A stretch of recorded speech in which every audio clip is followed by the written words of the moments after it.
তারেক রহমানের এই অবৈধ ক্ষমতা এই জনগণ আর মেনে নেবে না। জনগণ রাস্তায় নেমেছে, আন্দোলন করে তারা নতুন ইলেকশন করে নতুন সরকার গঠন করে আবার ঘরে ফিরবে ইনশাআল্লাহ। উপদেষ্টা ছিল, কিন্তু সে কি করে আবার এখন পররাষ্ট্রমন্ত্রী হয়, এ দ্বারাই আমরা বুঝতে পারি যে সে উপদেষ্টা পরিষদে গুপ্তভাবে ছিল এবং সম্পূর্ণটা একটা দলের হয়ে কাজ করছে। পরিকল্পিতভাবে জামাতকে পরাজিত করার জন্যই এই ইঞ্জিনিয়ারিংটা রাত 10টার পর থেকে শুরু করছে। রিজওয়ানা এবং স্পষ্ট করে দিয়েছেন খলিলুর রহমান, যেহেতু তারা ইঞ্জিনিয়ারিং করে তারেক রহমানকে অবৈধভাবে ক্ষমতায় বসিয়েছে, এই জন্য বিএনপি সরকার অবৈধ সরকার, তাদের কথা মতো অবৈধ সরকার। আর এই অবৈধ সরকারকে এই জনগণ আর চায় না।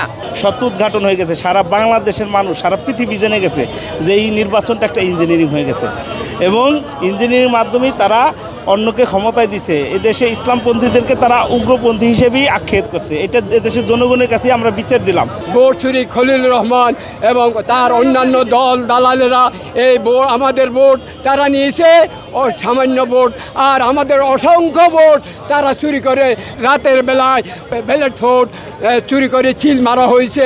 রেজওয়ানা হাসান, ডক্টর খলিলুর রহমান এরা তো নিজেই মিডিয়ার সামনে গিয়ে স্বীকার করতেছে যে আমরা নাম উল্লেখ না করে বিভিন্ন বাংলাদেশ জামাত ইসলামী সেক্রেটারি জেনারেল তিনি স্পষ্ট করে বলে দিয়েছেন, রেজাল্টকে তারা ফ্লুরিড দিয়ে মুছেছে, যেখানে 1000 ওখানে এটাকে 100 বানিয়েছে, যেখানে 2000 এটাকে 200 বানিয়েছে। এইভাবে করে বাংলাদেশ জামাত ইসলামীর ভোট তারা কমিয়েছে এবং বিএনপির ভোটকে বর্ধিত করে তারা রাতের আধারে কালো পন্থা অবলম্বন করে, অবৈধ পন্থা অবলম্বন করে রিজওয়ানা আজকে খলিলুর রহমানরা স্পষ্ট করে দিয়েছেন তারা কিভাবে ইঞ্জিনিয়ারিংটা করেছেন।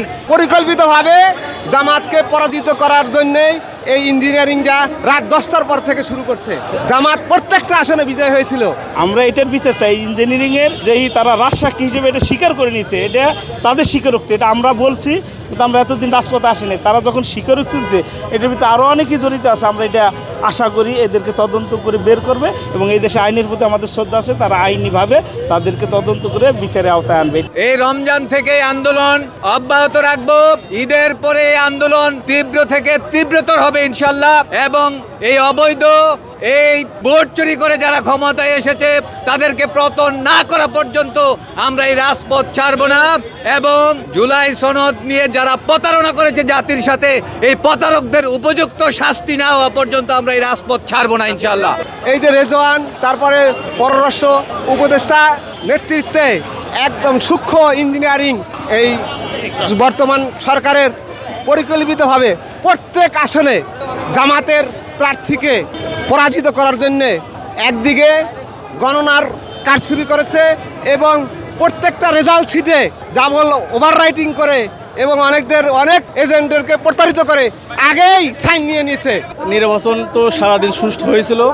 লাস্ট আমরা রাত 9টার পর দেখতে পেলাম যে অনেক সময় নির্বাচন রেজাল্ট আপনার ফলাফল প্রকাশ করার অনেক সময় স্থগিত করে দেয়।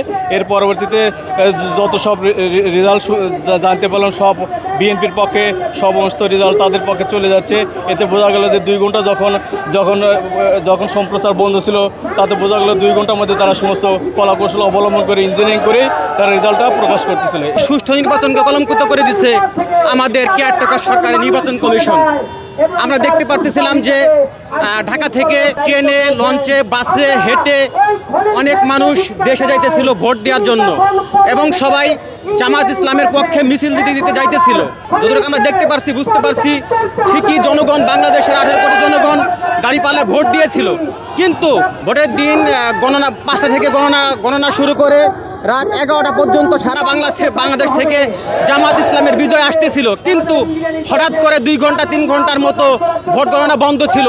এর মধ্যেই নির্বাচন কমিশন অন্যায় করে, অবিচার করে, আমাদের ভোট কারচুপি করে অন্যায়ভাবে অপোজিশন পার্টিকে, বর্তমান সরকারকে জিতিয়ে দিয়েছে। যে পর্যন্ত আমাদের এই ভোটের বিচার না হবে আমরা আন্দোলন করে যাব ইনশাল্লাহ।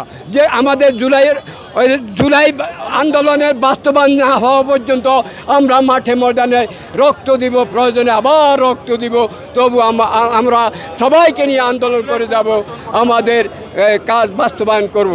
আমরা ফলাফল মেনে নিতে বাধ্য হয়েছে। এই কারণে দেখলাম যে আমাদের 24-এ গণঅভ্যুত্থানে বহু লোক হতাহত হয়েছে, 2000 মানুষ জীবন দিছে। এই কারণে আমরা এ নিয়ে তখন মাথা ঘামাইনি, কিন্তু যখন আমরা জানতে পারলাম যে আমাদের উপদেষ্টারাই এর সাথে জড়িত এবং নিজেরাই বিভিন্ন মিডিয়ায় বলতেছে যে আমরা আমাকে ক্ষমতা দিতে দেয়নি, আমাকে ক্ষমতা দিতে দেয়নি, সে তাদের কথার পরিপ্রেক্ষিতে আমরা তাদের বিচার আওতা আনার জন্য আমরা এখানে সমবেত হয়েছি এবং মিছিল করছি। আমি যখন দেখতে পারছি যে আমার ভোটাধিকার নষ্ট করা হয়েছে, সেই জন্য আর জামাত ইসলামী বিজয় হওয়ার সম্ভাবনাই ছিল যতটুকু আমি বুঝতে পারছিলাম। এই জন্য আমি এখনও ফলাফল মানি না। আমি চাই আবারও যদি আন্দোলন হয়, আন্দোলনে আবার যোগ দিব ইনশাল্লাহ।